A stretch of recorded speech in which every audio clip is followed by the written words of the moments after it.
Hi ha històries que es cultiven amb paciència, que neixen de la terra, del sol i de la feina constant. Aquesta és una d'aquestes històries, la història de la denominació d'origen Tarragona. El que tu dius, la teva visió, que ells deien marxeu, estudieu, sobretot a les zones rurals, estudieu fora i guanyeu la vida, ostres, el fet de dir jo em guanyo la vida treballant la terra, traient un producte, és una bandera.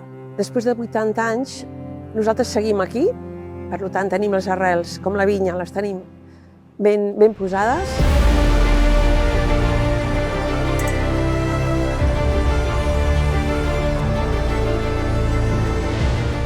Denominació d'origen Tarragona, des de 1945, amb tu.